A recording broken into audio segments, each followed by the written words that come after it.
कोरपणा येथील बलात्कार प्रकरणातली जी पीडित मुलगी आहे तिच्या कुटुंबियांशी भाजपच्या महिला प्रदेशाध्यक्ष जे आहे चित्राताई वाघ त्या आत्ताच भेटून आल्या आहेत. त्यांच्यासोबत जाणून घेऊया. ताई, नेमकं तुमचं काय बोलणं झालं त्या कुटुंबियांशी आणि त्यांनी काय आपलं व्यथा मांडली आहे? अतिशय संतापजनक अशी घटना घडली. मला मुलीच्या आईचं कौतुक करायचंय की तिने मोठ्या हिमतीने त्या ठिकाणी ती पुढे आली आणि गुन्हा दाखल झाला. यामध्ये मोलमजुरी करून पोट भरणारी ही गरीब कुटुंबातली मुलं आहेत. त्यांनी सांगितलं, आम्ही पोटाला चिमटा काढून मजुरी करून मुलीची 6,000 रुपयाची फी भरतो आणि असं असताना माझ्या मुलीसोबत असं झालं. दुसऱ्या मैत्रिणींनी सांगितलं तिच्यासोबत हा प्रकार झाला, पण तो निसटता म्हणजे ती त्याच्यातून निघाली आणि मग त्याच्यानंतर तिने तिच्या आईला सांगितलं, तिच्या आईने हिला सांगितलं आणि नंतर सगळ्या गोष्टी या समोर आलेल्या आहेत. मुलींना कसल्या तरी गोळ्या खायला घालायच्या, त्यांना गुंगीमध्ये आणायचं आणि त्यांच्यासोबत वाईट प्रकार करायचा, असा हा हरामखोर, काय नाव त्याचं, अमोल लोढे, हा तो करत होता.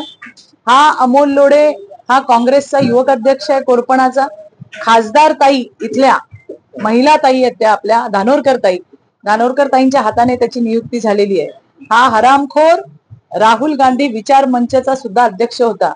त्याच्यामुळे राहुल गांधींच्या मोहब्बत की दुकानमध्ये काय काय चालतंय हे आपल्याला त्या ठिकाणी पाहायला मिळालं. अतिशय संतापजनक अशी घटना. मी तुम्हाला या ठिकाणी जबाबदारीने सांगते की ही मुलगी एकटी विक्टीम नाही. मी मुलीची तिच्या आईशी सविस्तर बोलली आहे. कालच CWC ची पण टीम या ठिकाणी येऊन गेली. ते त्यांचा अहवाल सादर करतीलच. 6वीच्या 10-12 वर्षाच्या मुलींसोबत ज्या पद्धतीने जो प्रकार घडलाय तो तसा 9वीच्या मुलींसोबत पण घडलाय. 8वीच्या मुलींसोबतही घडला नसावा अशी याची शाश्वती देता येत नाही. आश्चर्य म्हणजे त्या शाळेमध्ये या हरामखोराची बायको सुद्धा होती शिक्षिका, मला वाटतं वहिनी सुद्धा शिक्षिका होती, याच्या परिवारातलं कोणी काँग्रेसचा नगरसेवक सुद्धा त्या ठिकाणी आहे. आणि अशा पद्धतीने आपल्या त्या ठिकाणी शाळा, त्याची स्वतःची शाळा होती ती, आणि त्या ठिकाणी महिला आणि त्या छोट्या छोट्या बेबींवरती तुम्हाला मारून टाकू, एकीला सांगितलं तुला फाशी लावून टाकू, दुसरीला सांगितलं तुझ्या आजीला मारून टाकू, अशा पद्धतीने त्या मुलींवरती दबाव तयार केला गेला आणि त्या मुलींचं शोषण केलं गेलं.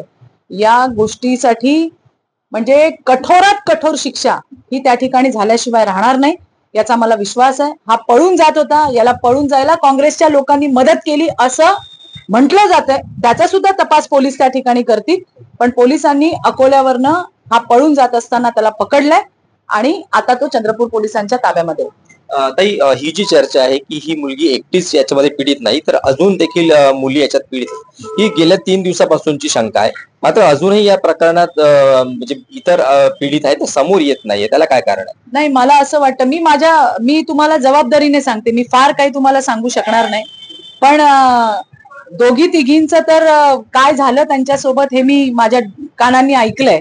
आणि त्याच्यामुळे मला तुम्हाला इतकंच सांगायचंय, तुमच्या माध्यमातून कोरपणाच्या त्या माझ्या ताईंना सांगायचंय की तुम्ही घाबरू नका.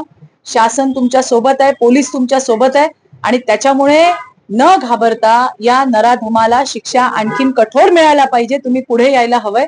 ही एकटी मुलगी नाहीये हे मी तुम्हाला पुन्हा सांगते.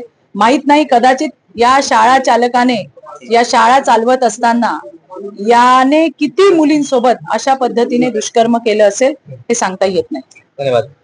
तर अशा प्रकारच्या ज्या मुली आहेत त्या पीडित असतील त्यांची संख्या अजून वाढण्याची शक्यता त्यांनी वर्तवली आहे आणि त्यामुळेच कठोरात कठोर शासन होण्याची देखील गरज त्यांनी बोलून दाखवली आहे. सारंग पांडे, ABP माझा, चंद्रपूर.